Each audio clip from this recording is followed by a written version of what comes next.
Hello everyone. तो last part की starting में हमें यही दिखाया जाता है कि बाहर कोई और नहीं बल्कि यूई रैनी होती है। वो यहाँ पे इसे इनविटेशन कार्ड देने के लिए ही आई थी कि कल मेरी और चैंग शुआन की इंगेजमेंट है, सो तुमने तो ज़रूर ही आना है। मैं वहाँ पे तुम्हारा वेट करूँगी। वैसे भी जेलिस फील करके ना घर पर ही ना बैठी रहना। ये बेचारी अब उसे क्या ही कहती। अब उसका काम तो इसे जलाना ही था ना, इसलिए जलाती हुई वहाँ से चलती बनती है। इसे तो उस पर बहुत ज़्यादा गुस्सा आ रहा था, बट क्या करती। अब दोबारा से जैसे ही कोई डोर नॉक करता है ना, ये हैरान कि अब कौन आ गया। यही समझ रही थी कि शायद फिर से जूही रैन होगी, इसलिए अब की बार इसने डंडा ही उठा लिया था कि उसे तो मैं सबक सिखा के रहूँगी। वेल बाहर तो एक डिलीवरी बॉय होता है जो कि इसे पार्सल पकड़ाता हुआ वहाँ से चला ही गया था। इधर हमें दिखाया जाता है कि ये रेस्टोरेंट में कब से बैठा इसके आने का वेट ही कर रहा होता है। तो इसलिए ये भी कहने लगा था कि तुम आखिर रह कहाँ गई थी, क्या तुम मुझे बता सकती हो। वो यही कहती है कि मैं ना अपनी एक फ्रेंड को इनविटेशन कार्ड देने के लिए गई थी, इसलिए तुम गुस्सा तो मत करो ना। अब यहाँ पे उसे बहलाने लगती है। अब फाइनली इनकी इंगेजमेंट का दिन आ ही चुका था। ये भी रेडी होके वहाँ जाने लगती है और ये मैडम भी फुल तैयार हो चुकी थी और काफ़ी प्रीटी भी लग रही होती है। अब इंगेजमेंट सेरेमनी में सभी लोग इनसे यही क्वेश्चंस करने लगे थे कि पहले तो चैंग शुआन ने शैन जुई के साथ शादी करने का सोचा था, बट अब क्या हुआ। इससे पहले कि उन्हें कोई भी जवाब देते, ऊपर से यहाँ पे शिया की एंट्री हो जाती है। वो यहाँ पे सबको यही बताने लगी थी कि पहले चैंग शुआन ने मुझे ही हायर करके ना शैन जुई बनाया था और साथ ही साथ मुझसे शादी करने के बाद पूरी प्रॉपर्टी भी हथियाना चाहता था। अब यही वाली चाल ना वो यहाँ पे यूई रैन के साथ भी चल रहा है, ताकि बाद में वो सारा पैसा हड़प सके। अब यहाँ पे उसकी जितनी भी बुराइयां कर सकती थी ना, वो सारी की सारी करने लगती है। ये सब कुछ देख के सभी तो एकदम सरप्राइज रह जाते हैं। वेल यहाँ पे वो इसके क्लोज आके यही कहने लगा था कि देखो तुम्हें ये सब कहने की कोई ज़रूरत नहीं है। वो तो उल्टा इसे थप्पड़ मार देती है कि अब आके मुझसे ये सब कहने की क्या ज़रूरत है, तुमने मेरे साथ कौन सा अच्छा किया है। ये तो अब भी शर्मिंदा होता हुआ वहाँ से चलता बनता है। अब नेक्स्ट हमें फिर इस मैडम को ही दिखाया जाता है जिसे कि बहुत ज़्यादा ही गुस्सा आ रहा था, और वो भी शिया पे, कि उसने मेरा इंपॉर्टेंट दिन तो बिल्कुल ही ख़राब करके रख दिया। ये उसे यही कहता है कि अच्छा तो तुम अपनी इसी फ्रेंड को यहाँ पे इनवाइट करने के लिए गई थी, अब देखो बुक तो क्या हो गया है। वो अभी से मनाने की कोशिश करने लगती है। ये भी कहने लगी थी कि देखो तुम ना टेंशन मत लो, मैं सब कुछ संभाल लूँगी। मैंने अब बहुत इंतज़ार कर लिया है। फाइनली मैंने कंपनी को अब तो सेल करने का सोच ही लिया है। इसके बाद जो भी पैसा मिलेगा ना, हम तो वो लेके अब्रॉड चले जाएंगे और वहाँ पे अपनी पूरी लाइफ बिता देंगे। हमारी ज़िंदगी में कोई भी गम नहीं आएगा। खैर अब वो क्या ही कहता, यहाँ पे फिर चुप करके ही बैठा रहता है। अब नेक्स्ट हमें इसे क्लाइंट के पास बैठे दिखाया जाता है, इससे पहले कि उनके साथ ये कॉन्ट्रैक्ट साइन करती। ऊपर से इन सब की एंट्री हो जाती है, जिन भी इनके साथ ही था। अब फिर हमें पता चलता है कि ऑलरेडी ना वो लोग तो इसके साथ नाटक ही कर रहे थे और ये समझते रहे कि वाकई में चैंग शुआन उसके साथ है। वो यहाँ पे से यही कहने लगते हैं कि देखो अब तुम्हारा ना ये वाला सारा नाटक बहुत ज़्यादा हो गया, सो तुम्हें अब बस कर देनी चाहिए। तुम्हें क्या लगता था कि हमें पता नहीं चलेगा, हमें सब कुछ पता था। इन्हें तो ग्रैंडपा की विल का भी पता होता है। अब इसने जो चेंज कर दी थी इस बारे में भी उन्हें मालूम हो चुका था।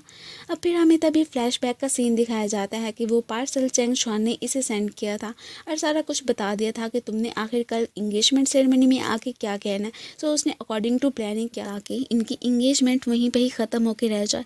खैर इसे अभी भी यहाँ पे कुछ तो तसल्ली होती है कि चलो चिन तो मेरे साथ होगा ना।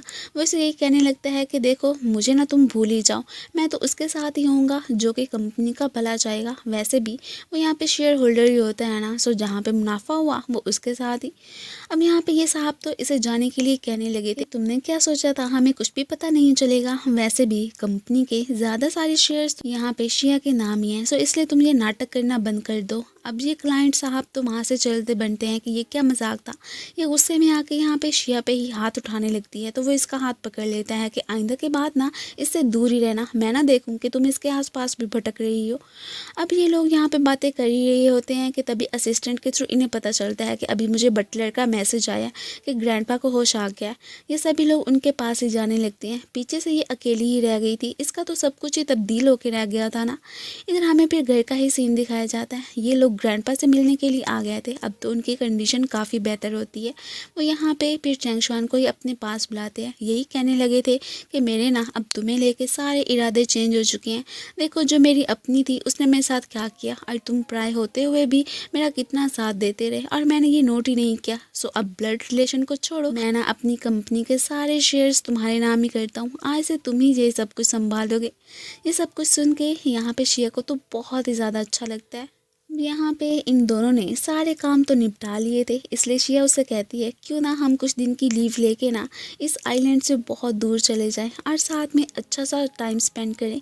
अब शिया ये कहती है और वो ना मानता है, ऐसे कैसे हो सकता था, वो तो फ़ौरन से तैयार हो जाता है।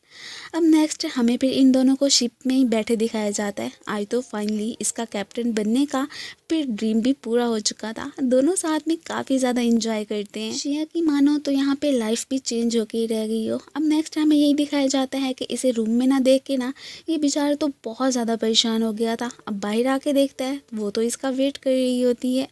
अब उसे देख के ये तो स्माइल ही करने लगा था। यहाँ पे ये भी कहता है देखो आइंदा के बाद ना तुम मुझसे दूर कभी जाने का सोचना भी मत, मैं आखिर अपनी लाइफ कैसे बिताऊंगा। वह वो भी कह देती है कि डोंट वरी, ऐसा कुछ नहीं होगा, मैं तुम्हारे साथ ही हूँ ना। नेक्स्ट ये दोनों खाना खाने के लिए जा ही रहे होते हैं कि तभी इनकी मुलाकात यहाँ पे यूई रैन से हो जाती है। वो तो फिर से इसे चिपकने की कोशिश करने लगी थी। ये भी कहती है कि देखो मुझ में आखिर किस चीज़ की कमी है, तुमने मुझे छोड़ के आखिर शिया को ही क्यों चूज़ किया। मैं तो तुम्हें बचपन से ही लव करती आ रही थी ना, फिर भी तुम मेरे साथ ऐसे कैसे कर सकते हो। अब यहाँ पे सारा ब्लेम शिया पे डालने लगती है कि तुम्हारी वजह से ही ना ये बिल्कुल चेंज होके रह गया। वो इसे कहता है कि देखो उसे कुछ भी कहने की कोई भी ज़रूरत नहीं है। वैसे भी तुमने कभी अपने गरीबान में झांक के देखा है कि तुम कितनी सेल्फिश हो, अपने ग्रैंडपा का ही ख्याल नहीं किया। एंड देन उसे कोसता हुआ इसे लेके चलता बनता है। इसे तो उन दोनों पे ही काफ़ी ज़्यादा गुस्सा आ रहा था कि ये ऐसा करने का सोच भी कैसे सकते हैं। अगर मैं अपनी लाइफ में खुश नहीं रह सकती हूँ तो इन्हें भी नहीं रहने दूंगी। इवन कि यहाँ पे इन्हें मारने की कोशिश करने ही लगी थी कि तभी अचानक चेंग शुआन इसको तो साइड पे कर देता है, बट उसका तो बहुत ही भयानक एक्सीडेंट हो गया था। इसी के साथ ही ये सीन तो कट हो जाता है। अब नेक्स्ट हमें फिर चेंग शुआन को हॉस्पिटल में ही दिखाया जाता है। इसे यूं कोमे में पड़े हुए 1 साल ही गुजर चुका था। शिया डेली उसे देखने के लिए आती है और यहाँ पे जो भी बातें होती हैं ना सारी की सारी उससे शेयर करती है। ये भी बताती है कि ग्रैंडपा कंपनी को बहुत अच्छे से संभाल रहे हैं और मैं भी, अब हमें बहुत सारा फ़ायदा भी हो रहा है। ये भी कहती है कि अब ना बस हमें तुम्हारे ठीक होने का ही वेट है, पता नहीं कब तुम ठीक होगे। और ये भी कहती है कि यूई रैन भी अब जेल में ही है, उसने जो भी बोया था वो काट रही है। हालांकि उसने मुझे अपोलोजाइज लेटर भी लिखा था, बट मैंने उसे माफ़ नहीं किया कि उसने जो भी गलत किया है उसकी सज़ा तो उसे भुगतनी ही चाहिए ना। अब ये सारी बातें करके वो जैसे ही पानी लेने के लिए जाती है ना, अब वापस आती है तो इसे बेड पे ना देख के एकदम हैरान कि ये कहाँ चला गया। अब बाहर आके देखती है कि वो तो विंडो के पार ही देख रहा था। वो तो अब जल्दी से इसे यहाँ पे हक भी कर लेती है, इवन के इमोशनल भी हो गई थी कि देखो मैं कब से तुम्हारे ठीक होने का वेट कर रही थी और फाइनली वो वाला मोमेंट आ ही चुका है। एंड फिर इसी के साथ ही इस ड्रामे की एंडिंग हो जाती है। Thank you for watching. So guys, आप लोगों को ये ड्रामा कैसा लगा मुझे कमेंट्स में ज़रूर बताइएगा। Thank you.